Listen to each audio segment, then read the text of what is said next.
Hello from BI Consulting Services. So today we're going to follow up on our earlier video on how to insert records into your SQL Server from PowerApp. So I hope that first video was super helpful. Today we're actually going to do updates and then deletes from the system. So pretty cool. First we did insert, today we'll do update and delete, and we'll go ahead and just jump straight into it. So we're going to use the original PowerApp that we used in the first video. We're going to go ahead and duplicate this screen, and we're going to call this one the update screen. And we're going to make just a few tweaks to this one in particular. So we're going to insert a drop down. There we go. And this drop down is going to do one thing. It's basically going to look for a particular component of the data set below, and that's what we're going to base all of our changes off of. So what we're going to do is just make sure that this item is tagged to our sales order inventory table that we worked with before, and that it's associated with the ID column. So basically that ID column is the column that we're going to use as the primary ID for all the updates we make. So everything in this table below should actually shift to whatever data is within this ID value. So hopefully that makes sense. We're going to call this edit instead of new now. And then the only other step we need to do here is actually look up the actual record that's here in this table. So that is another key step of this process. So we'll go, oh, am I clicking it? I am.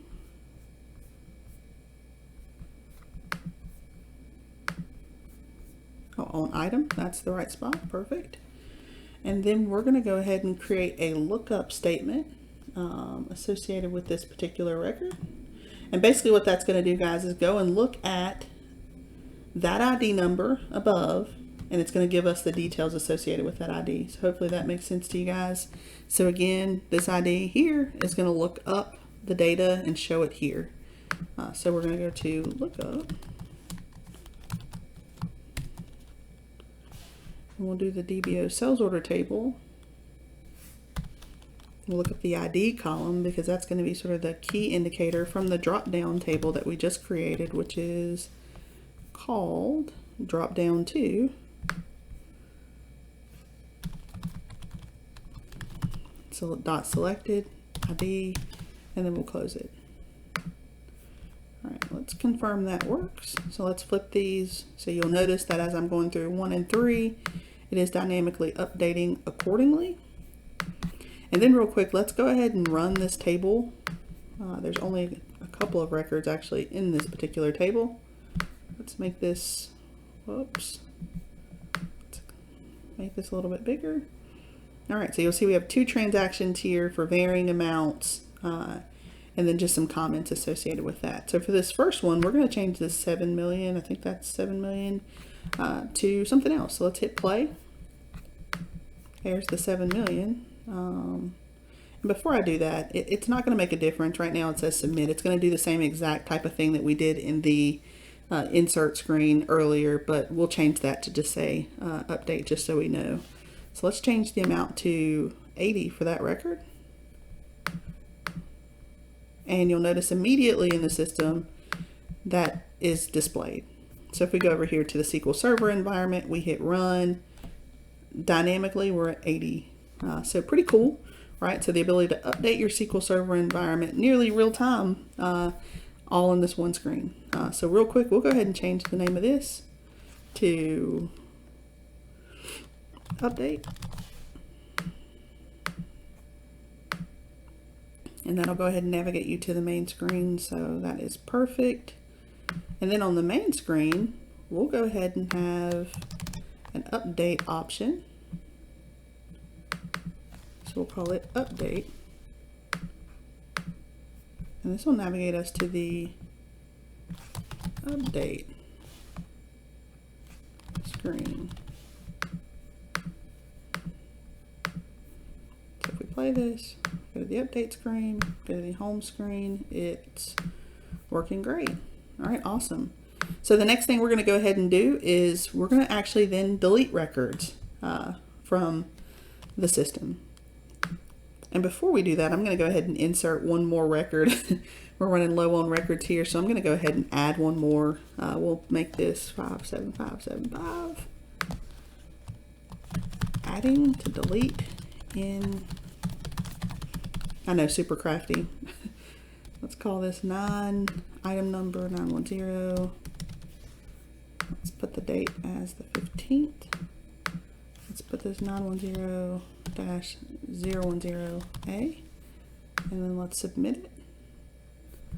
All right, let's see if that went through. Let's hit run. All right, you see that third record here. It phased off to that wonky looking screen. We just need to have a fade there. It'll interact a little bit better, but nevertheless, we've got that additional record in our system. So now we're going to duplicate this screen. We're going to call this one the delete screen.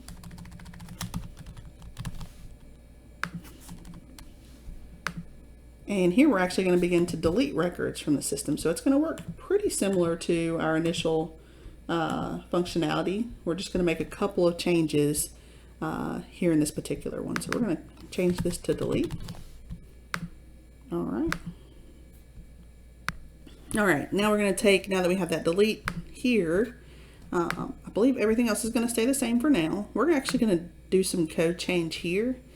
So on select for this delete record, we're going to change the logic up just a little bit. So it's going to be remove. We're going to remove it from the DBO sales order table. We're going to look up the record. We're actually going to look it up again from that DBO sales order table ID.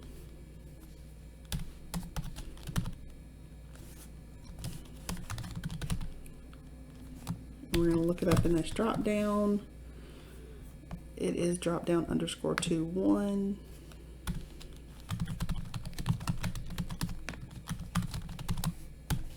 All right.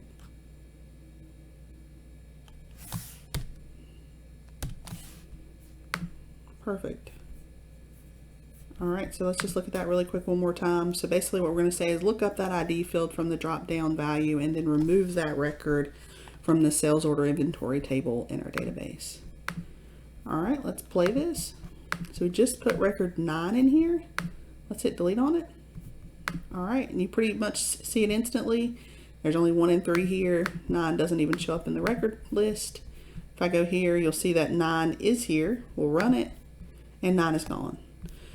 So pretty straightforward, right? It gives you the ability and pretty dynamically, super quick, to integrate your PowerApps environments directly to SQL Server. And for a lot of our clients, when we're building out PowerApps, this is the route we recommend them take. And some may say, why? Well, you can drop your data in a SharePoint site or in a Dataverse environment, but we find that SQL Server is highly cost effective and very scalable. So if you need any help getting your PowerApp environment stood up, connecting it to your SQL Server, or building out a robust PowerApp infrastructure for you and your team, please let us know. I know these templates are super rough, but we actually have some very robust and nicely designed UIs around our PowerApp development. So if you do need that support, feel free to reach out to PowerBIConsultingServices.com. We'll go ahead and give it a plug here. So there you go. Feel free to reach out to us if you need anything, if you have any questions, or if you want us to support you in your development. We look forward to hearing from you, and thanks again.